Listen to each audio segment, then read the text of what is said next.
Hola, bienvenidos, bienvenidas a todas las personas que se conectan a este nuevo conversatorio del ciclo de cine Bolivia Radical Virtual. Hemos estado ya varios días, esta es nuestra segunda semana con este ciclo que reúne un total de 10 películas bolivianas que estamos difundiendo a través de visionados virtuales y películas sobre las que tenemos este tipo de actividades, estos conversatorios transmitidos en vivo a través de Facebook con los realizadores y las realizadoras. Eh, Hoy día estamos en la sesión 6 de este ciclo. Es el sexto conversatorio y esta noche nos acompañan 3 realizadores de los 3 cortometrajes que han sido parte del programa de cortos que hemos armado para este sexto encuentro del ciclo. Por una parte nos acompaña Alexandro Fernández, él es uno de los realizadores del cortometraje Alex Rouge y las elecciones. Es un cortometraje que se presentó en el Festival de Cine Radical del 2019 y que ha tenido una circulación sobre todo a través de redes sociales, ¿no?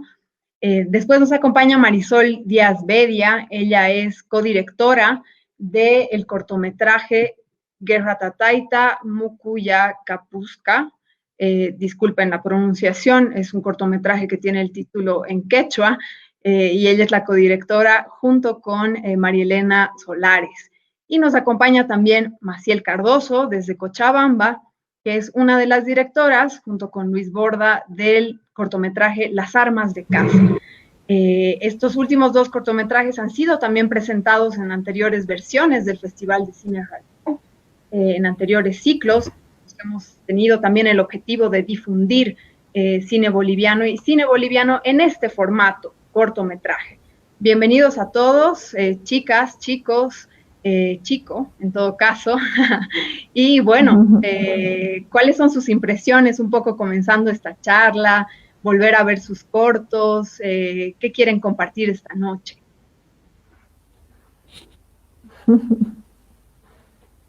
Adelante, el que quiera, la que quiera. A ver, tal vez Alex, nos puedes comentar inicialmente. Hola, hola, muy buenas noches. Muchísimas gracias por la invitación.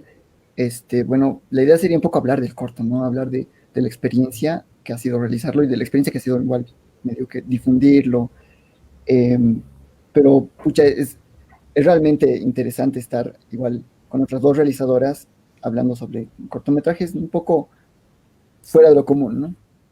Pero que tratan temáticas reales y, no sé, me gustaría igual escuchar a las otras 2 realizadoras. Sí, para mí también mi mayor expectativa es abrazarme, abrazarles, reconocerles por el trabajo que están haciendo y saberme acompañada en este camino del documental. Coincidimos en que hemos tomado temáticas que no son necesariamente coyunturales, pero nunca dejan de perder actualidad, por ejemplo, las armas de caza, o un tema tan crítico como las elecciones, o un tema tan irresuelto como el tema de las víctimas huérfanas de indígenas caídos en la época de la Guerra del Chaco. Así que tengo mucha expectativa en este conversatorio de conocer los procesos de realización que ustedes han tenido y de compartir también el camino de aprendizaje que yo estoy siguiendo. Gracias, Marisol.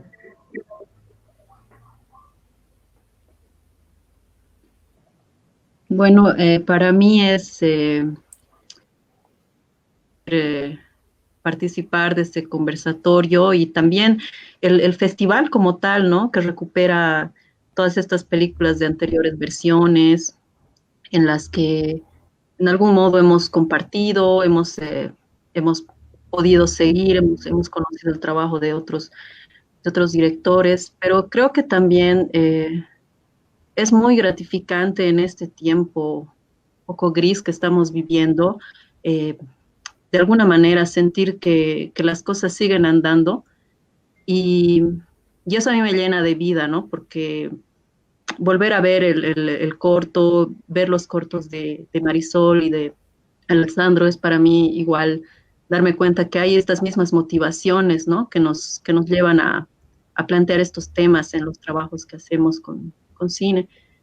Eso principalmente y agradecida, ¿no? Con los gestores, con Yello, con Mari Carmen, con el Radical, que están impulsando todo esto y que de alguna manera compartir siempre es parte, ¿no? De la creación, de la inspiración, pero el compartir creo que es muy importante en estos momentos, hace sentir un poquito el calor, ¿no? De todos. Sí, realmente nosotros pensamos que hacer un ciclo de cine no tenía mucho sentido si es que no teníamos este tipo de encuentros, ¿no? Porque la discusión siempre ha sido algo central del Festival de Cine Radical.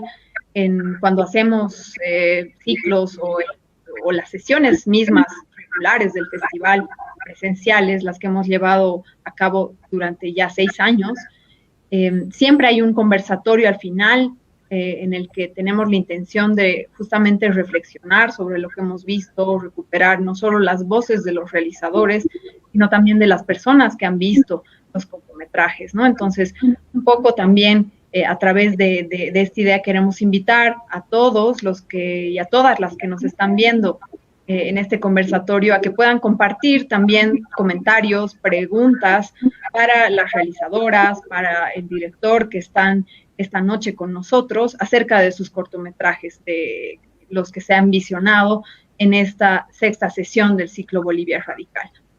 Yo voy a comenzar la conversación con ustedes, voy a plantearles durante toda la charla preguntas algunas más generales para que los tres puedan compartirme puntos de vista y algunas otras tal vez más específicas dirigidas a un corto o articulando un par de cortometrajes, ¿no?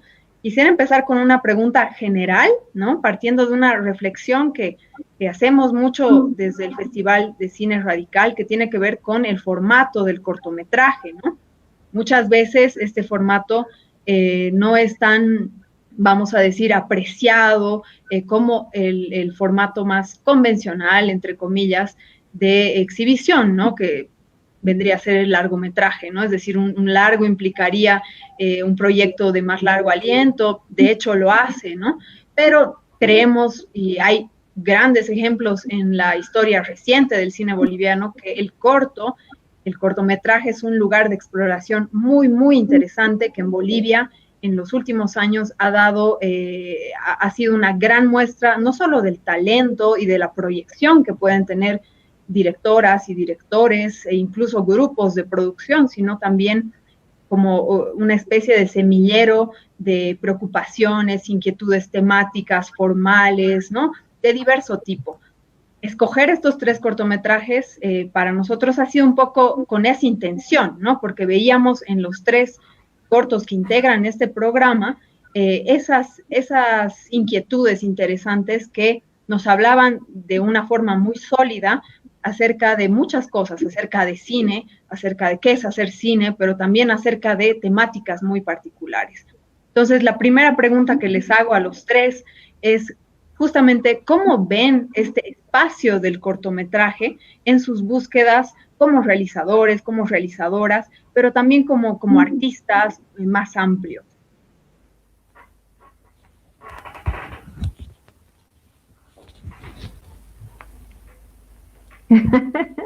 A ver quién empieza.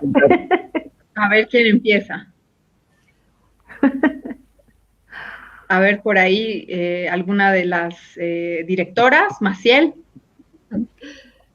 A ver, sí, el corto para mí ha significado una especie de escuela con una experiencia que tenía previamente con los chicos de Arterias Urbanas de Santa Cruz, con quienes hacía estas cápsulas de 30 segundos, ¿no? Y yo aprendí a editar y a practicar mi foto y un montón de cosas a partir de la síntesis, ¿no? De poder interpretar además estos eventos artísticos, el trabajo de algunos artistas en 30 segundos, ¿no? Entonces, yo me ponía siempre como el reto, ¿no? De tratar de contar algo a través de estas imágenes que no tenía ningún tipo de descripción más que la sonora y la visual, ¿no?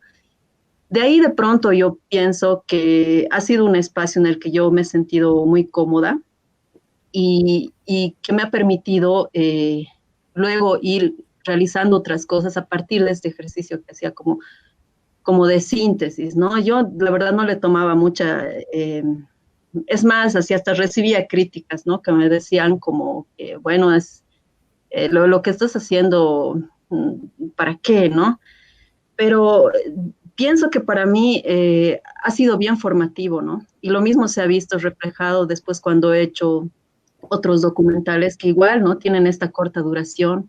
Hasta el momento yo no me he animado a hacer una cosa así más grande, un largo, seguramente en un futuro sí, pero pienso que como formación y como esta capacidad de poder sintetizar, ¿no?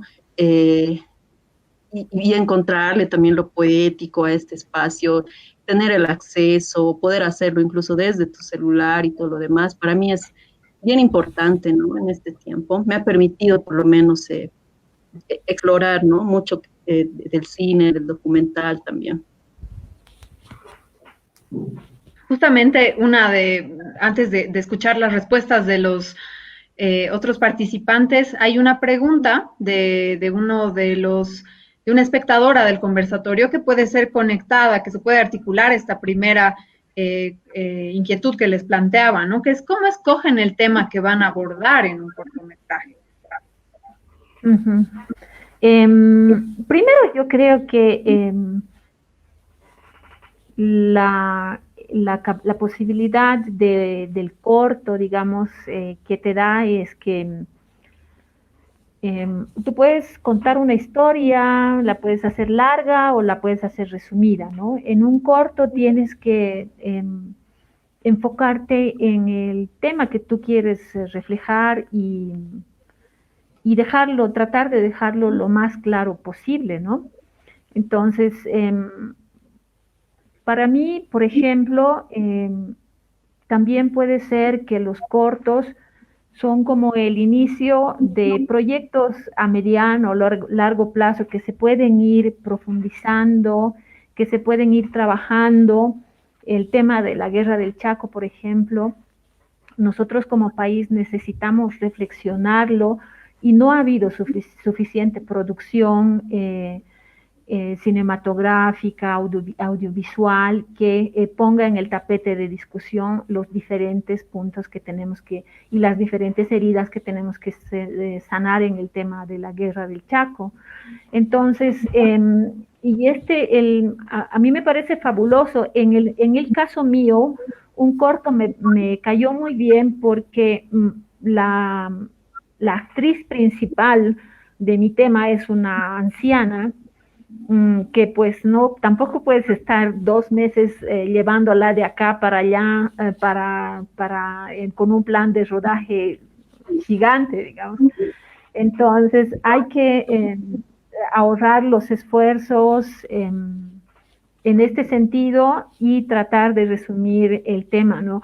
Mi sueño es que, además que la producción no te requiere tantos recursos, tantos fondos, que es una ventaja también. Y para mí lo ideal sería que mi sueño, digamos, es que en los cines, en una cinemateca, antes que empiece una película de larga duración, se vayan proyectando tanta producción que hay aquí en Bolivia y a manera de seguir incentivando, ¿no? Respecto de la pregunta de cómo se escoge el tema, yo creo que como todo tema de investigación, parte de una pregunta inicial, ¿no? Y en el caso, la pregunta inicial mía era, ¿cómo puede ser que mi madre ha sufrido tanto a partir de la muerte de su papá? La película se llama Guerra Tataita Mikuyakapuzra, que en español significa la guerra se había comido a mi padre. Y esa es una herida que yo he dado, por ejemplo, Y así como este tema, yo creo que un documentalista puede hablar de aquello que conoce también, de aquello que está impregnado. Y yo estoy impregnada de la historia de mi mamá. Voy a seguir explorando en torno a eso. Seguramente hay razones de inspiración, la coyuntura, por ejemplo, por ejemplo, en el tema de las elecciones, me imagino, es un tema que también hay que desglosarlo, ¿no? Y creo que la tarea de quienes estamos haciendo esto es, pues, como poner una agenda más allá de lo coyuntural también. Bueno, yo creo que hasta cierto punto el hacer un corto es como escribir un poema. De alguna forma, antes de escribir un libro, uno empieza escribiendo cosas más pequeñas, ¿no? Tengo un pequeño retorno. Bueno, el tema es que antes de hacer un libro, antes de hacer una obra más grande, uno tiene como la posibilidad con el corto, con el formato cortometraje, de experimentar, de darse un poco el tiempo de decir, ok, bueno, quiero explorar esto, quiero explorar este otro camino, quiero ver si esta forma de hacer las cosas podría funcionar. Y a veces los cortometrajes son, o sea, únicos en cierto sentido porque pues es a ganar por nocaut, no puedes desarrollar mucho y mientras más corto lo haces, más tienes que resumir las cosas, ¿no? Y de cierta forma el resumir, el hacer, por ejemplo, un film minuto es complicado porque tienes que decir, tienes que hacerte entender en 60 segundos, no en 1 hora y media, por ejemplo, ¿no? Entonces tienes que ser preciso y además, bueno, a veces no te sale. Entonces creo que el formato cortometraje desde ese punto de vista es buenísimo para explorar y, no sé, lanzarse, como dicen los mexicanos, aventarse, ¿no? a la piscina e intentar sacar lo mejor que hay, ¿no? Con respecto a la pregunta sobre cómo escogemos cómo escogemos las temáticas, por ejemplo, creo que parte de igual la sensibilidad de cada uno, de los intereses de cada quien, ¿no? O sea, uno podría hacer un documental sobre, no sé, por encargo, ¿no? O un trabajo por encargo, y sí, pero generalmente uno trabaja sobre lo que a uno le interesa. Y son trabajos que parten a veces de lo personal o de las cosas que a uno le interesan. O que las cosas que uno está investigando, que está explorando, ¿no? Y estas cosas van cambiando con el tiempo. Entonces, en algunos momentos no sé, es una temática y esa temática tiene un proceso y a veces ese proceso llega a un final y luego pasamos a otra temática. Y entonces, de cierta forma, tienes un ciclo, ¿no? Y la idea sería un poco mantenerse ahí y seguir pensando, seguir activando la cabeza y diciendo, bueno, ¿qué me gustaría explorar ahora, no? O sea, ¿qué temas me interpelan? ¿Qué temas cuáles son los temas de los que quisiera hablar? Y sobre eso parten los cortos, bueno, desde mi punto de vista. Hay una pregunta que creo que está buena para poder continuar, que igual puede ser respondida por los 3 participantes de este conversatorio. En realidad nos apunta, la persona que hace la pregunta nos dice que va dirigida para Maciel, pero creemos que va dirigida, en realidad puede estar dirigida para todos, ¿no? Su pregunta, de Eric Andrei Ulloa, es: ¿qué es lo más complicado de codirigir un proyecto y compartir la perspectiva de cada codirector, ¿no? Los 3 cortometrajes que forman parte de este programa, de la 6ª sesión del ciclo, son co-realizaciones, es decir, en el caso del corto Alex Rush y las elecciones, es un grupo de 5 o 6, ¿verdad, Alex, realizadores?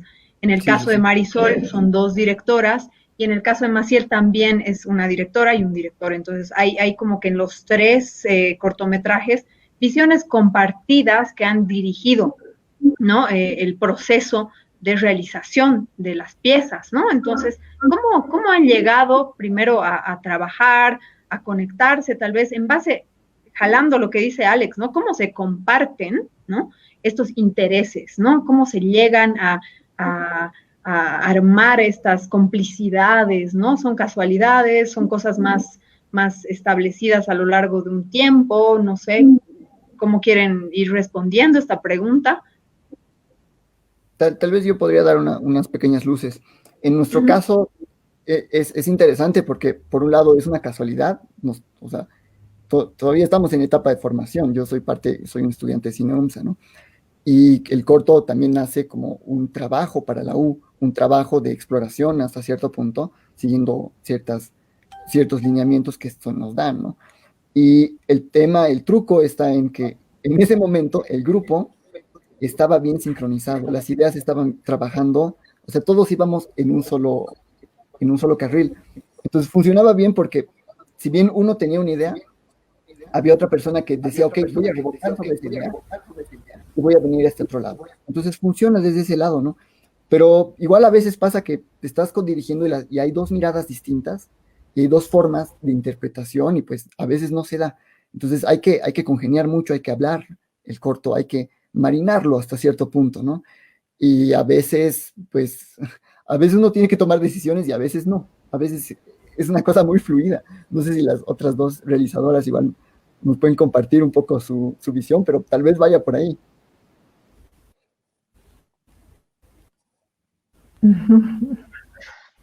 A ver, Marisol.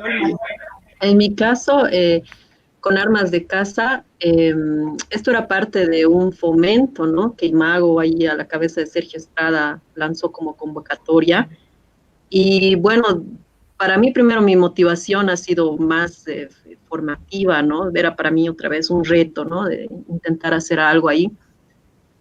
Pero sentía que necesitaba un poco de refuerzo, entonces ahí yo le busqué a Luis Borda, con quien, bueno, luego de encontrar yo el personaje, hemos ido trabajando la estructura, ¿no? Y la fotografía y absolutamente toda la narrativa del documental. Pero aparte, lo lindo ha sido también que, como ha sido parte de este fomento, hemos trabajado dentro de un laboratorio, ¿no? Y para mí ha sido maravilloso, incluso terapéutico, porque ahí estaban también, ¿no? La retroalimentación de otras personas, eran parte del taller también becarios, pero también estaba Sergio Estrada, Vale Ponce, ¿no? Que han estado asesorando todo el proceso. Entonces yo siento también en el fondo que esta idea que tenía respecto al personaje, que para mí era muy personal, porque me identificaba con la historia, y había resuelto temas con las abuelas, ¿no? A través de la historia de esta señora, respecto a la participación que han tenido en las luchas sociales y todo lo demás. Y lo que pasaba con el codirecto, en la codirección era que había esto, ¿no? Había esto que para mí yo formaba parte de también, ¿no? Una historia en la que he formado parte de colectivos y todo lo demás. Entonces, se respetaba esta parte de mía, ¿no? Respecto a la conexión que he tenido con el personaje, por ejemplo.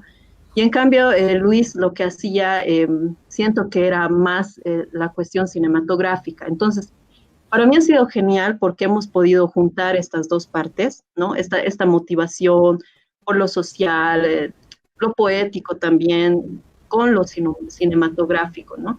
Y por ahí no hemos tenido muchos problemas respecto a la codirección, pero sí podría decir que es un poco complicado en la toma de decisiones también.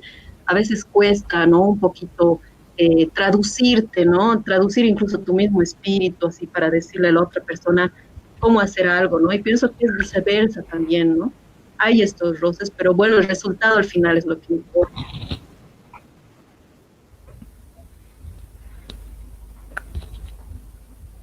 Marisol. Ahora sí. También Guerra Tataita Mikuya Capuzga, o La guerra se había comido a mi padre, es parte de una iniciativa el 2015 de Imago. Nos han acompañado Jucumari Producciones, Claudia Belaunde, en toda la elaboración, en toda la realización del corto que hemos hecho. Ha sido un tiempo de experiencia muy interesante. Por mi parte, yo creo mucho en el trabajo colectivo, ¿no? En el trabajo colectivo también creo que te da cierta garantía de que no son temas caprichosos, digamos, temas que a mí se me antoja y que yo me los imagino puestos en escena, los tengo que poner a tierra. Y creo que la mejor forma de poner a tierra es haciendo este trabajo colectivamente, ¿no? Y también creo que dentro de un equipo pues hay especialidades, ¿no? Para quien, por ejemplo, escribe el guión, la idea original, para quien trabaja mejor en la fotografía, para quien está más contento editando 1000 horas, como la Claudia Belaunde. Y para quienes por detrás hay un equipo también, están sosteniendo, considero que desde Cochabamba se ha hecho un trabajo muy importante en esta época de, a partir del grupo de Imago, de ya personajes dentro del cine, del documental, que han apostado por estas pequeñas historias y que nos siguen dando hasta ahora temas para reflexionar, para seguir explorando.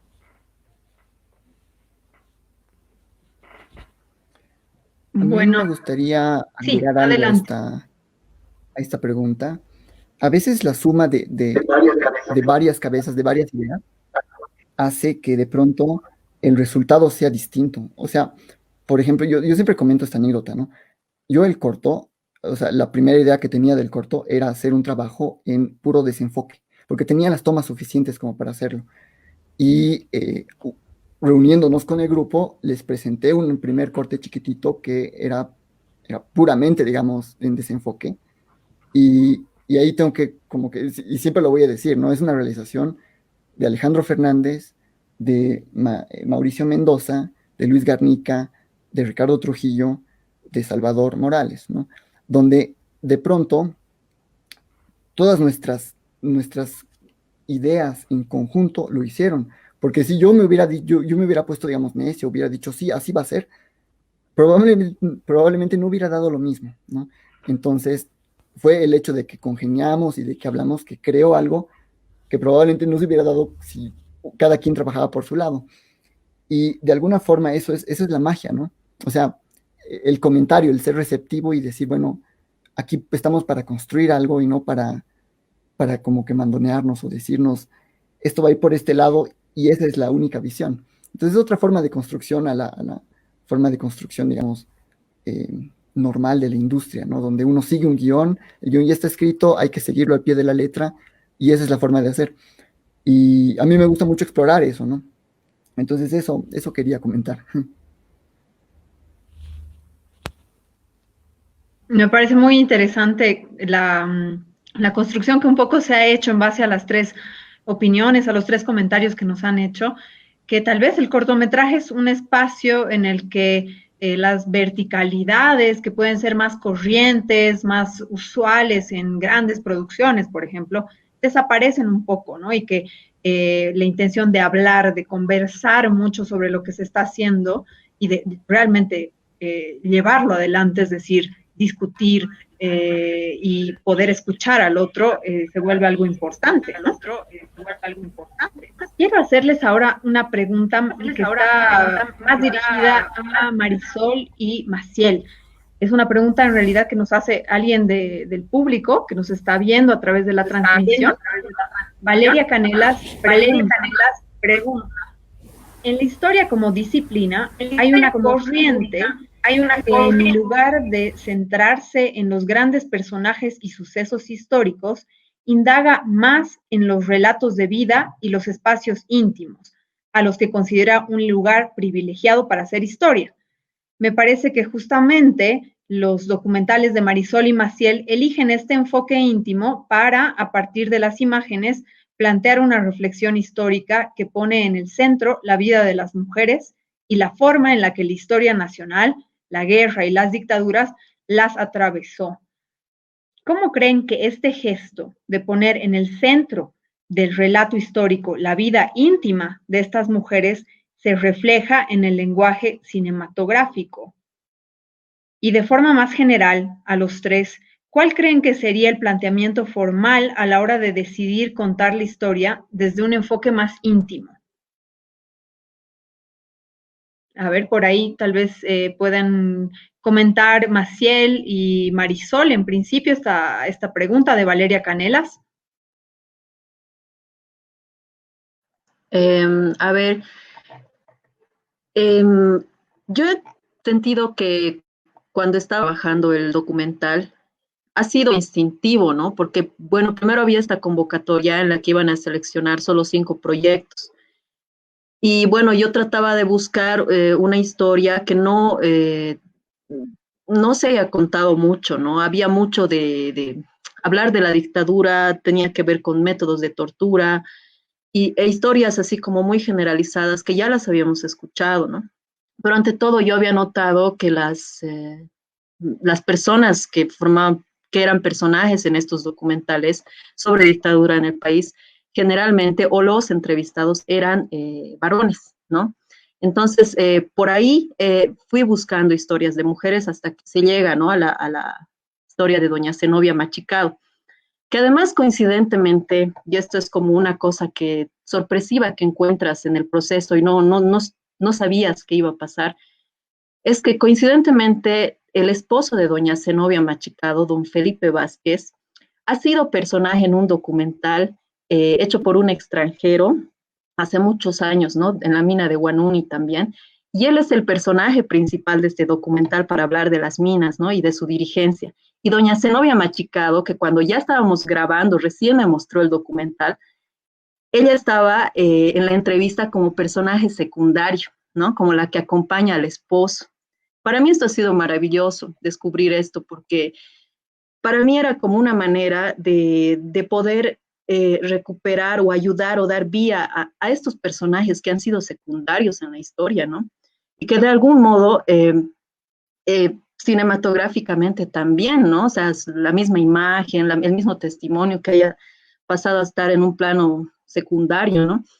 Por ahí yo pienso que he tratado también de que no sea una historia, bueno, hemos tratado de que no sea una historia generalizada, ¿no? Porque igual instintivamente creo que esa es la ventaja de estar muy atenta a las producciones que se están haciendo en Latinoamérica y demás, que recurres a lo íntimo, porque precisamente en el caso del documental de las armas de caza, eran mujeres que vivían, ¿no? En lo íntimo, ¿no? Cuando incluso tenían miedo, me acuerdo que en la búsqueda también escuchaba una entrevista de doña Domitila Chungara, porque también era una opción, ¿no? Para el documental. Ella decía algo que a mí me ha parecido sorprendente, ¿no? Y son cosas que como directora te llegan porque hay esos residuos en la actualidad, ¿no? Que de pronto pasas en el mismo hecho de ser directora y de intentar meterte a un mundo del audiovisual y todo lo demás, sientes también de parte de los compañeros cierta, no sé, como que te changuean, ¿no? Y pienso que, por ejemplo, en esta historia también que encontré, el relato que encontré de doña Domitila, por ejemplo, decía que cuando entraban a las asambleas tenían que agarrarse de la manito, ¿no? Porque no faltaban los compañeros que les decían, sentate aquí en mis piernas, que vayan a la casa a cocinar, ¿no? Entonces, todas esas cosas que de algún modo quedan como residuo ahora, para mí ha significado dentro del documental mostrar, ¿no? Mostrar que dentro de un hogar también hay una persona que desde lo íntimo es una persona con ideas altamente políticas, ¿no? Y que ha tenido un papel muy importante en la historia, ¿no?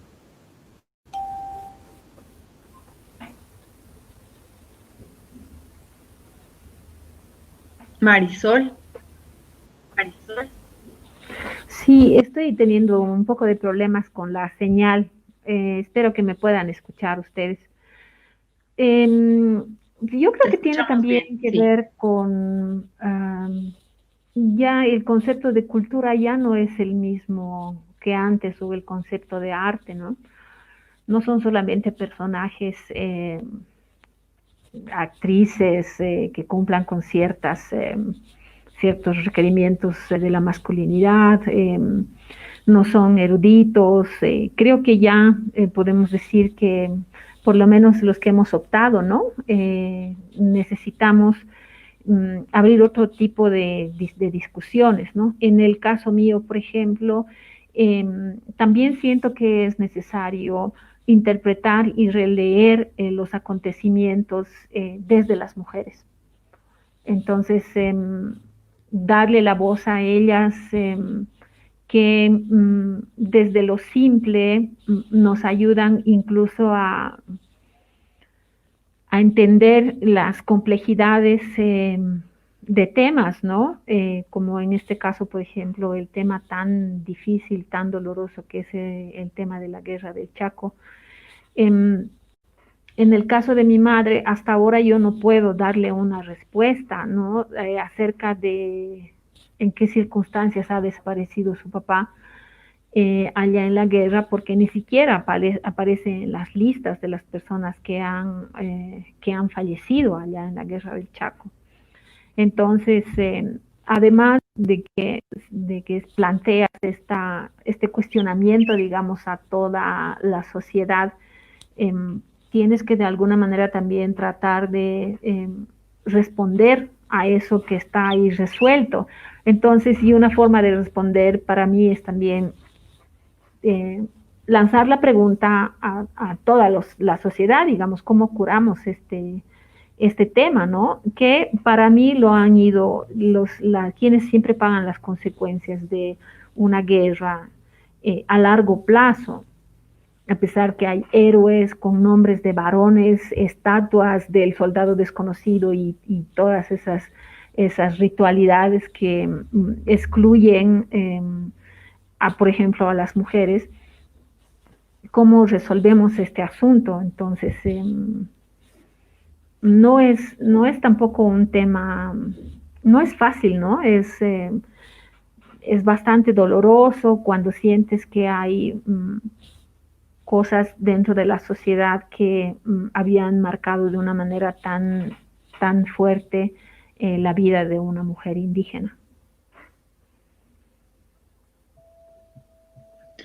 Definitivamente el tema de la memoria creo que es algo que está muy, que atraviesa todos los cortometrajes, ¿no? Los cortometrajes de ustedes tres, ¿no? De formas muy distintas, ¿no? Porque las exploraciones que hacen no siempre tienen que ver con recurrir a un pasado o hacer una relectura de este pasado, cosa que es muy clara, al menos en el corto de las armas de caza y en el corto sobre la guerra del Chaco de Marisol Díaz.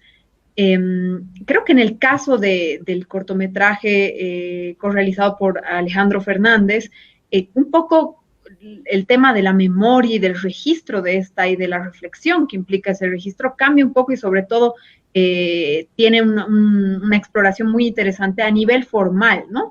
Un poco para terminar de responder a la pregunta de Valeria Canelas, que hacia el final iba más dirigida a las tres personas de ese conversatorio. Alex, quisiera que nos comentes justamente sobre este planteamiento formal, ¿no? Y cómo ha sido resuelto en tu caso, en el cortometraje Alex Rush y las elecciones, para contar la historia desde un enfoque personalísimo, digamos, íntimo, por eso, ¿no? Porque es un enfoque que no tiene que ver con contar, digamos, una historia en un sentido convencional. Bueno, de alguna forma el cortometraje igual es un producto de varias cosas que ocurren en ese momento, ¿no? Habría que comentar que para la época de la elaboración del cortometraje, el 2018, nosotros estábamos viendo bastante de Jean Rouge, ¿no? De lo etnográfico, del cine etnográfico, estábamos viendo, no sé, son varias exploraciones que teníamos, y desde algún punto de vista, yo igual tengo mis propias, no sé, elucubraciones sobre qué significa esto, qué significa el otro. Entonces, llega a ser un poco personal en el sentido en el cual, bueno, es una visión, ¿no? Es una forma de ver las cosas y de contar una historia buscando una reflexión, en cierto sentido, mediante la comedia, mediante la sátira. Es algo igual como interesante desde el punto de vista formal, porque hemos empleado varias pequeñas como pequeñas cosillas, ¿no? Efectos, digamos, eh, para darle una seriedad al contenido, ¿no? Por ejemplo, para darle un efecto documentalizante, ¿no? Porque es en el fondo un falso documental.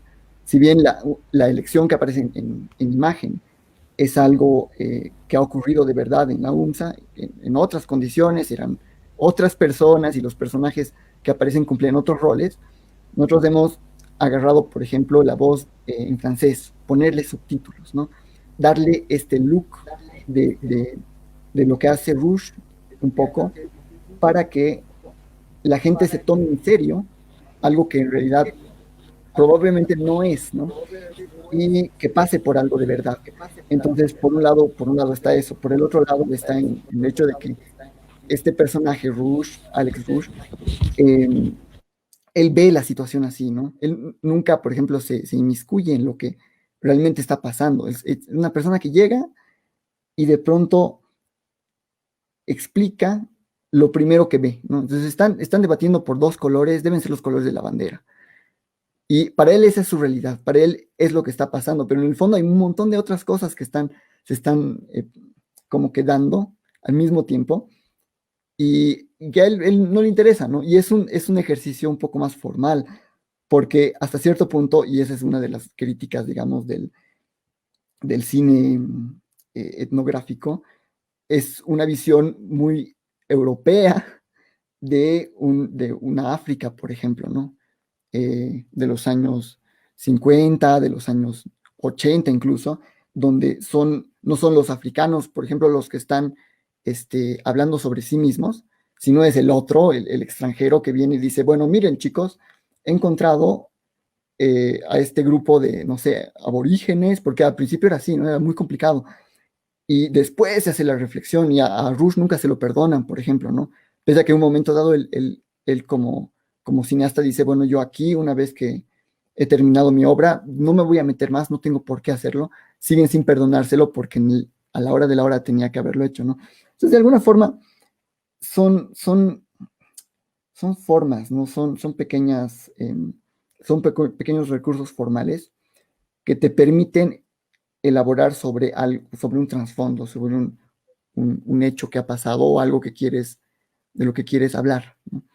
Que en este caso tal vez es la democracia, tal vez es el cómo nos vemos, cómo nos movemos en sociedad, y es un poco la sátira, es hacer pensar a la gente, ¿no? Eso. Este último aspecto que tocas, Alejandro, es muy interesante, ¿no? La representación de la sociedad en un momento o en una situación que recientemente en Bolivia ha significado una crisis social y política estamos viviendo aún y le estamos viviendo ahora en conexión con otra crisis, con una crisis sanitaria que es a nivel mundial, que es la crisis del COVID-19, ¿no? Tal vez esta crisis está ahondada por la situación política y social que vivimos justamente a causa de las últimas elecciones generales que ha habido en Bolivia y que han sido anuladas en octubre del 2019. Hay una pregunta, quiero saludar a todas las personas que nos están escuchando, que están siguiendo esta transmisión, una pregunta que llega desde Argentina, de Gerson Velasco, que él pregunta, ¿qué es lo más difícil para dirigir un cortometraje que hayan elaborado, ya sea este u otro anterior?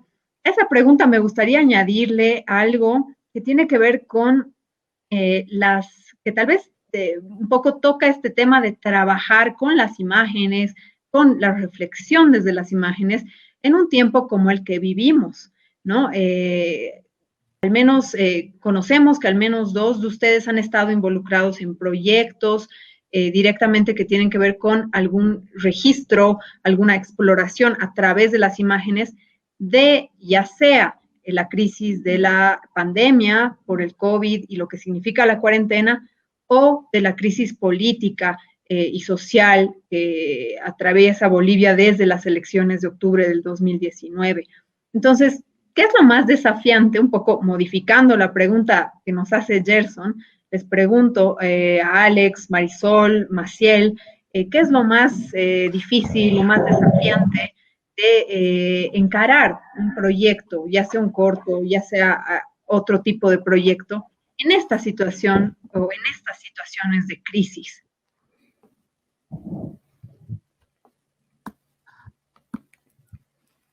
La palabra. A ver, Marisol, si nos puedes contar algo un poco de la serie.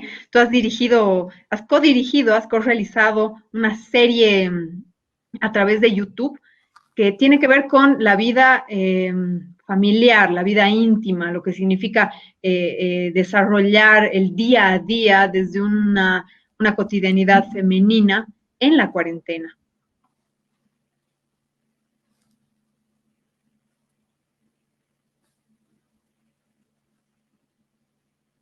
Marisol, creo que estás con el micrófono apagado. A ver. Ahora sí te podemos escuchar. ¿Ahora sí? Sí, ahora sí.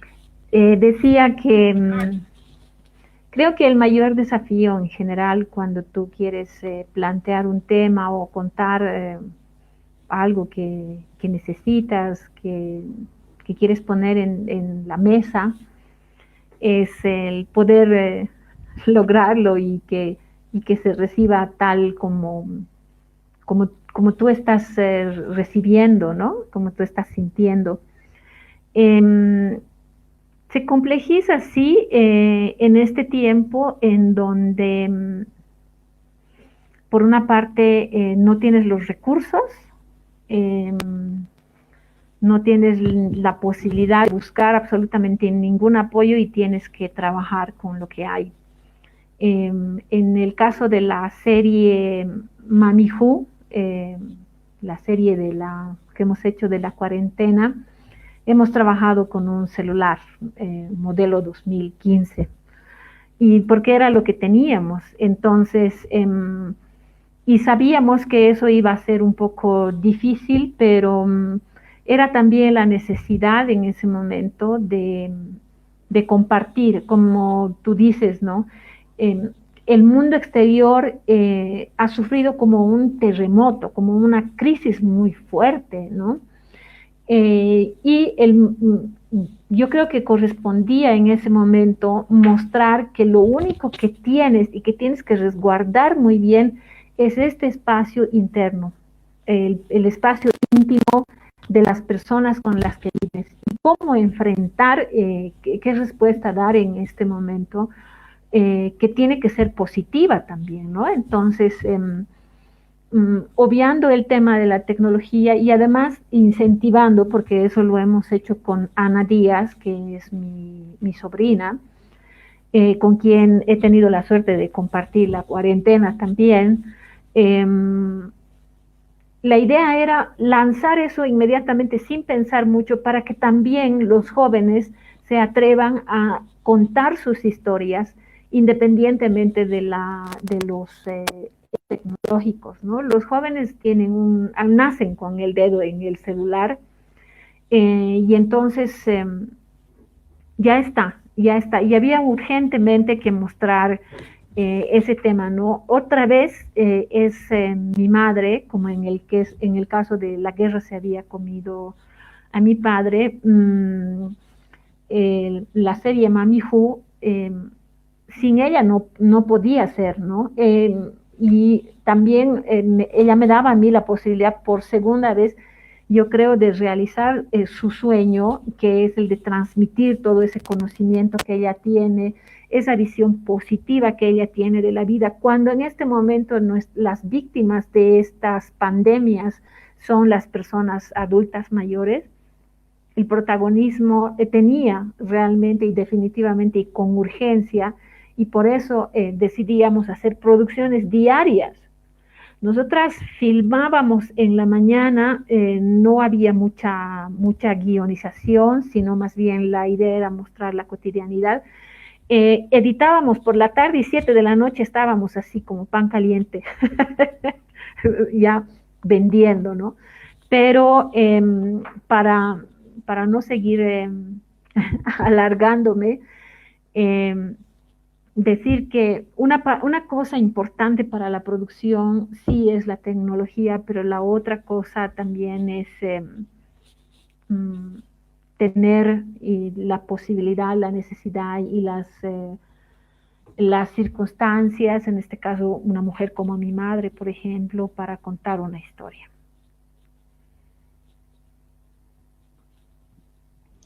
En tu caso, Alex, has tenido otra particularidad, otra crisis con la que has trabajado de forma independiente y tal vez sin tener en cuenta un proyecto claro, ¿no? Tú has registrado un poco los procesos, los problemas, ¿no? Todas las protestas, la situación cotidiana de crisis que ha vivido Bolivia después de las elecciones del 20 de octubre del 2019. No sé si puedes contar un poco lo que ha pasado en tu caso, a partir, un poco contar el registro que has hecho y lo que ha pasado contigo como realizador, como persona que estaba registrando eso en La Paz en noviembre. Es un tema complicado. A ver, voy a ir por partes. Primeramente con la pregunta, esta. Yo he sentido tal vez la necesidad de salir un poco y hacer algo, ¿no? He visto un serio problema en la sociedad, he visto muchos fenómenos que no me han gustado en varios momentos, no solamente es un momento, no es un fenómeno, son varias cosas, ¿no? Pero al mismo tiempo he dicho, bueno, ¿qué puedo hacer? Y la respuesta un poco era, ok, ve y filma, haz registro, no sé, intenta hacer algo productivo. No, porque, voy a ponerlo así, espero no ofender a nadie, pero he visto mucha intención de destruir. Y yo tengo como filosofía tal vez construir, ¿no? Hacer algo positivo. Entonces, desde ese intento es, es ir y hacer algo positivo. Entonces, he dicho, ok, tengo una cámara, voy a salir y voy a filmar. Tal vez la parte más complicada de hacer estas cosas es filmar, es meter la cámara en lugares donde no debería haber una cámara o donde no hay una cámara. Y estoy hablando, por ejemplo, de ir a tomar testimonios en la calle, ir a hacer preguntas incómodas, ¿no? Un momento dado yo he empezado ahí a preguntar, bueno, y disculpe, ¿qué Bolivia quiere construir usted? ¿No? Y había muchas respuestas y yo no me las esperaba, pero al mismo tiempo, bueno, o sea, el simple hecho de hacer la pregunta no molestaba, ¿no? Y cada persona, cada individuo me ha ido diciendo un poco su visión de Bolivia, su visión del mundo, y yo lo encuentro súper rico porque, bueno, ese material, estas visiones, se han perdido, se hubieran perdido hasta cierto punto si uno no se hubiera metido, ¿no? Entonces, trabajando este tema del un poco documental y ir a ver las cosas, ir a tal vez dirigir un proyecto sin realmente un equipo, sin ayuda, y tampoco quiero decir que yo era el único, habían varios de mis amigos que igual que salían, pero tal vez yo no sé, me lo tomé un poco a pecho, ¿no? A mí me trabajó mucho el tema de los conflictos del año pasado y bueno, al final lo que sucedió es que yo estaba filmando uno de esos días, estábamos con amigos y se me acercó la prensa y me interpeló, ¿no? Y me preguntó qué estaba pasando, qué estoy haciendo ahí. Y yo había visto lo suficiente como para decir que había un trabajo un poco complicado, ¿no? De la prensa. Entonces dije algo que tal vez molestó y también me presenté como alguien que no era, ¿no? No soy prensa libre, nada, soy un documentalista. Y ese fue mi error. Y después, nada, me empujaron a la FELCC, bueno, me empujaron en realidad a tránsito y de ahí fui a la FELCC, estuve un tiempo, 2 días detenido y perdí mi cámara, ¿no? Entonces, de pronto, es una consecuencia de haber dicho un poco las cosas desde el corazón y tal vez no haberlas pensado tanto, pero sigo pensando un poco que alguien tenía que decirlo en algún momento, ¿no? Y bueno, con respecto, por ejemplo, al otro tema, sobre la cuarentena, dirigir algo, no sé si están al corriente, pero yo había presentado en abril, mayo, un pequeño cortito, igual, ¿no? Que se llama Diarios de Cuarentena, y lo presentamos al Festival de Cine en Cuarentena en el Perú y a la sección internacional y fuimos escogidos. Yo y otro boliviano más dentro de, no sé, 400 aplicaciones. Entonces, igual, esa experiencia fue interesante porque ni bien empezó la cuarentena, yo dije, bueno, ¿qué puedo hacer, digamos, no? Y a mí lo filmamos con la High 8, digamos, ¿no? Que hay en casa. Y dije, ok, este es un reto y voy a meterle, ¿no? Entonces otra vez meter la cámara donde no tienes que meterla e intentar hacer algo productivo. El corto gustó, hay gente que, no sé, tal vez no le habrá gustado, pero la idea es igual ir produciendo, ir creando, ir haciendo algo positivo, no sé. Entonces eso tal vez son cosas que uno no ve después, o sea, ve el producto terminado y dice, eso es fácil, ¿no? Cuando hay un montón de trabajo detrás, digamos que también cuesta y hay que darle su espacio. Gracias, Alejandro. Gracias también, Marisol, por compartirnos tu última respuesta a ambos. Maciel, ¿cómo tú has vivido desde las imágenes la cuarentena, la crisis, este estado sostenido de crisis que vivimos en Bolivia?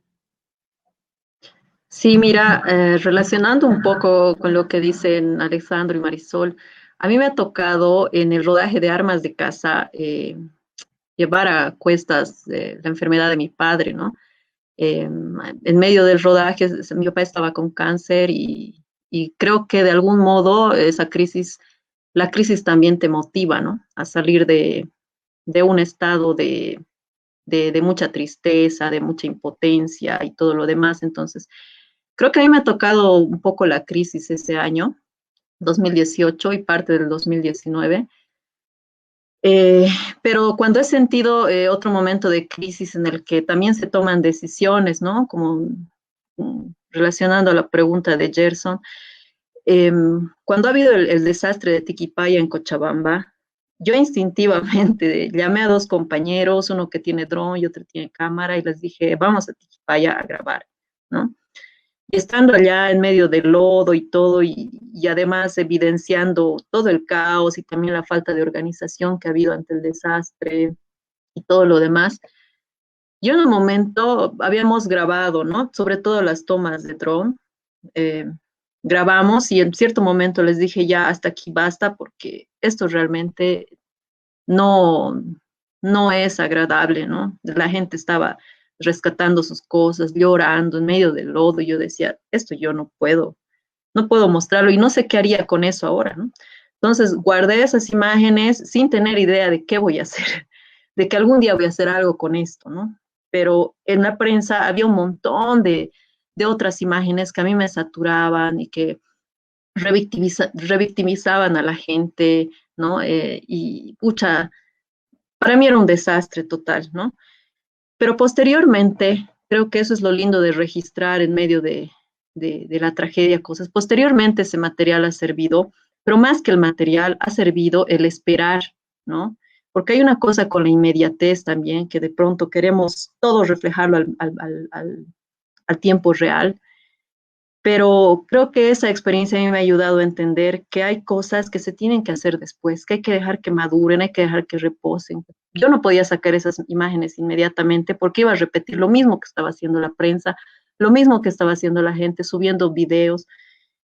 Y después apareció una chica a quien le asesoré un documental, una medioambientalista muy joven, que en el asesorarle le dije, mira, yo te doy todas mis imágenes para tu docu, ¿no? Ella es directora de ese documental. Le dije, te lo doy todo esto porque yo sabía que iba a servir en algún momento, pero lo que vamos a hacer es hablar con las personas, pero ya a partir de todo, había pasado 1 o 2 meses, y hablamos con la gente y era pues otra cosa. Yo en ese momento no podía hacer las entrevistas ni nada porque era muy dramática la situación, pero entrevistamos a la gente y realmente la gente se quebraba, pero ya con ese quebrarse cuando ya has pasado el trauma, cuando ya estás recuperándote y armándote valor, pero además quieres decir, quieres esa elaboración, expresarla, ahí hemos hecho esas entrevistas, ¿no? Y creo que en esta cuarentena y en octubre, también porque he estado de duelo, ¿no? Yo no me permitía encender siquiera la cámara, o sea, no podía hacerlo. Intentaba hacerlo y había algo que de verdad me paralizaba y no me dejaba hacerlo, ¿no? Entonces, también creo que hay momentos en que uno tiene que darse una pausita. Y no sé, de pronto yo escribía más, ¿no? Y seguramente ese material algún día también servirá para algo, ¿no? Para ficcionar incluso algo, así lo veo yo, ¿no? Pero creo que las crisis son precisamente una oportunidad para poder sacar esa, para poder drenar, ¿no? Un poco eso que tienes dentro, ¿no? Volviendo a lo de Tiquipaya, ha habido una anécdota bien interesante, ¿no? Había uno de los entrevistados que decía que cuando en medio del desastre iban los de prensa y lo estaban entrevistando y él llorando, ¿no? Queriendo explicar lo que había pasado, lo que había perdido, y veía que el vecino estaba más, su casa estaba más destrozada, corrían donde él y lo dejaban con la palabra así en la boca, ¿no? Y, y que me diga eso y que luego en el documental él tenga un buen espacio para expresar todo lo que había sentido y vivido. Creo que eso también es importante, ¿no? En las crisis, saber dar ese espacio también a, a la posterior elaboración del trauma y todo eso. Gracias por compartir esta última reflexión, Maciel. Es realmente interesante pensar eso en este contexto en el que tal vez todos hemos estado sometidos a una cantidad increíble de imágenes, ¿no? Una cantidad que hemos consumido diariamente a través de redes sociales, a través de la televisión, ¿no? E imágenes en las que sobre todo hay que desconfiar, ¿no? Como decía un poco Farocki, ¿no? Imágenes que no necesariamente te están diciendo una realidad, sino que cargan muchas otras cosas que no funcionan muchas veces en el discurso que nos quieren dar, ¿no? Por ejemplo, la prensa, un discurso sensacionalista o un discurso polarizante en términos políticos. Bueno, quiero ir ya hacia el cierre de este conversatorio. Creo que hemos perdido la conexión con Marisol. Vamos a ver si ella puede entrar para despedirse nuevamente, pero en todo caso quisiera proponerles una breve reflexión ya como cierre, ¿no? Justamente a partir de esto, ¿no? ¿Cuál es cómo ven desde este momento el estatus de las imágenes, ya sean las imágenes cinematográficas, de un cortometraje, de un largometraje, o de las imágenes en general en este tiempo desde Bolivia?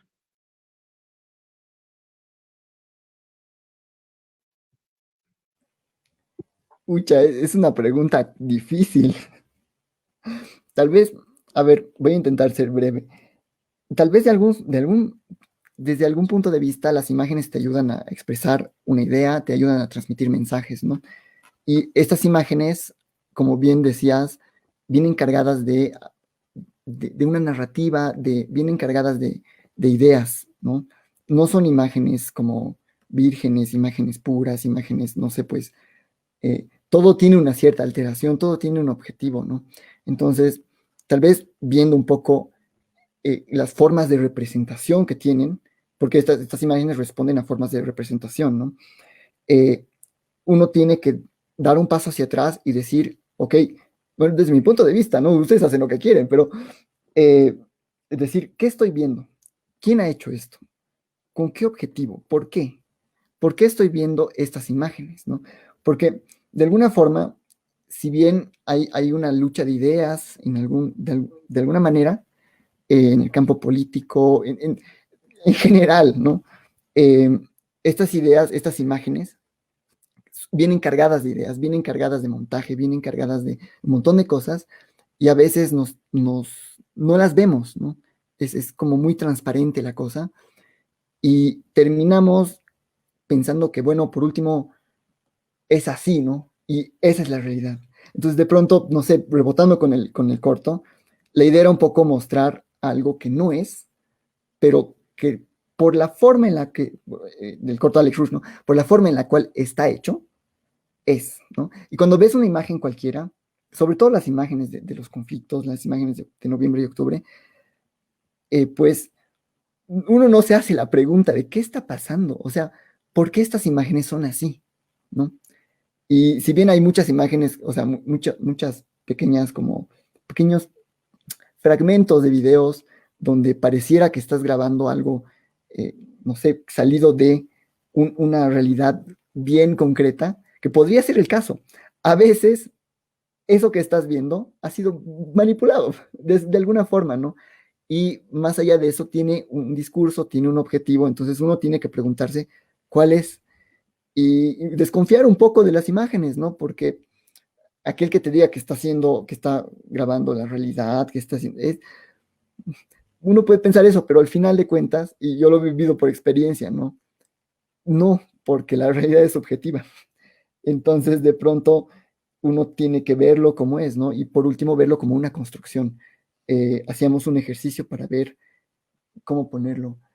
Para ver un poco la construcción que hay, por ejemplo, no sé, en las imágenes que habían en la URSS, por ejemplo, ¿no? En los cortos, en las grandes producciones que se hicieron durante ese periodo, y había una construcción social que permitía y que además como enarbolaba esas ideas. Entonces, todo eso a la época era normal. Y esta cuestión de normalidad es un poco cambiante y vaga, ¿no? Porque lo que ayer era normal, hoy día con la cuarentena, por ejemplo, ya no es más normal, ¿no? Y la normalidad es una especie de construcción social. Entonces, las imágenes también responden a esta construcción social que nosotros hacemos y además asumimos como real. Entonces, ese sería, digamos, un poco mi análisis. Hay que ver las imágenes, situarlas, contextualizarlas y ver qué estamos viendo, para hacernos la pregunta interna, ¿no? O sea, eso, ya no tengo más que decir.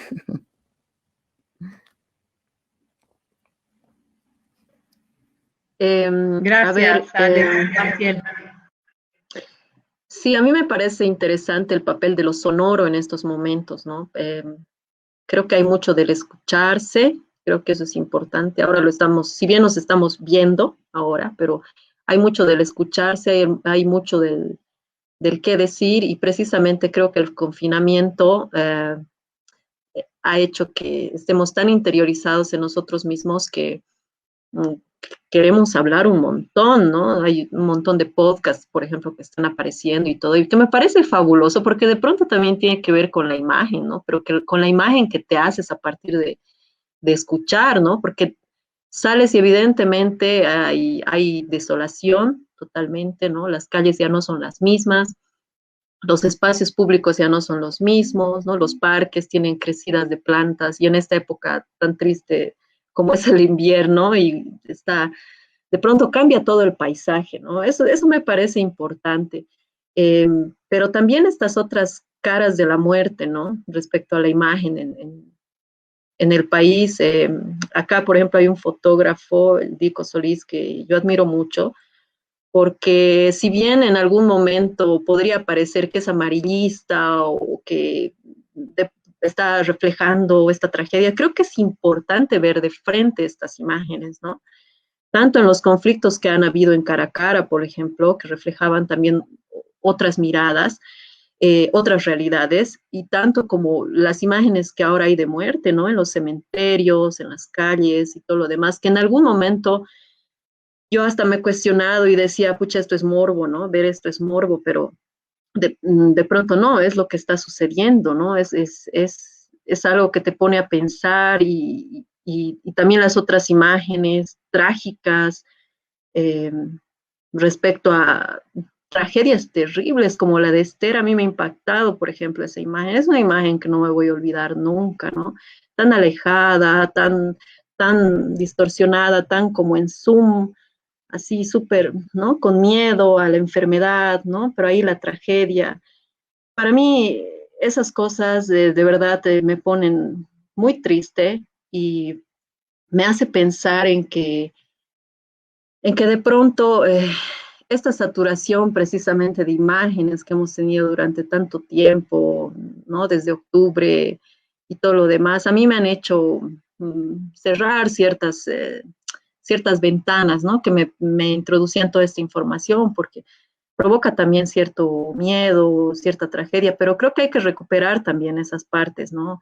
Que son de muerte, que son trágicas, para poder también hablar de ellas, ¿no? Hablar de frente a ellas, desde una manera más crítica y respecto a todo eso, ¿no? Creo que lo que se está produciendo ahora me parece importante, desde lo sonoro más que todo, eh, porque igual nos afecta demasiado, tanta imagen, se mete creo en nuestro inconsciente y actuamos bajo el miedo, ¿no? De las cosas. Gracias, Maciel. Marisol, estamos ya dando cierre al conversatorio, reflexionando un poco, haciendo una reflexión muy breve, compartiendo con todos los que nos están escuchando una visión que puedas tener acerca de el estatus o el poder que han tenido, que tienen las imágenes, el registro, el consumo de imágenes o el no consumo de imágenes en este tiempo.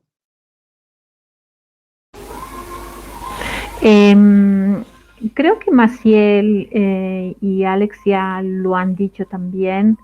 Hemos migrado al mundo de la imagen muy fuertemente, como al mundo de la tecnología, y a veces es demasiado, tanto que hay mucho peligro de que los medios de comunicación estén contribuyendo a enfermar más a la gente de los miedos, de las inseguridades y así pues estar más vulnerable, ¿no? Sin embargo, creo que precisamente toda la producción alternativa que se está dando, que se va a seguir dando, porque estamos en un tiempo muy fuerte, muy intenso. Vamos a seguir así hasta fin de año más o menos, por lo que podemos ver mínimamente. Entonces, no nos queda otra que seguir creando como un acto de rebeldía, y seguir planteando tal vez temas incómodos para ciertos intereses políticos, económicos, pero esa es nuestra tarea. Nuestra tarea, creo, en estas circunstancias no es decirle a la gente lo que quiere escuchar, sino que lo que tiene que escuchar.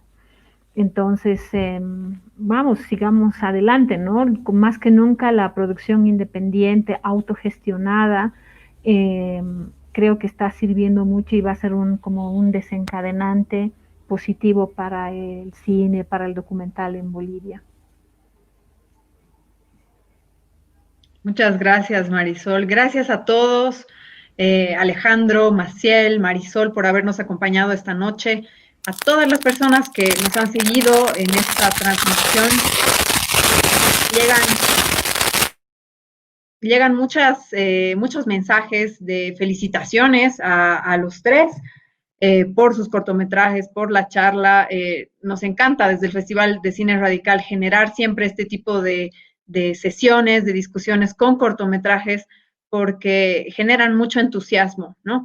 Es muy interesante la capacidad que tienen los cortos de poder hacer hablar y poder generar discusión en distintos niveles, incluso en este nivel virtual, que no es como, que tiene distintos matices, obviamente, pero que es la oportunidad que tenemos ahora y que la tomamos para no parar, ¿no? Para no parar de reflexionar y de seguir pensando a partir de lo que significa hacer imágenes, reflexionar, hacer memoria, hacer registro y sobre todo compartir puntos de vista y preguntarnos siempre cosas. Gracias a los tres nuevamente, gracias a todos los que nos han acompañado. Los invitamos a que sigan siguiendo el ciclo. Continuamos hasta la próxima semana. Tenemos 2 sesiones más. Pueden ver toda la información en la página de Imagen Docs, imagendocs.com, y en las redes sociales del Festival de Cine Radical, de Imagen Docs y del Centro Cultural de España, las 3 organizaciones, los 3 colectivos que están detrás de la organización de este ciclo. Buenas noches a todos, gracias por seguirnos y hasta el próximo martes.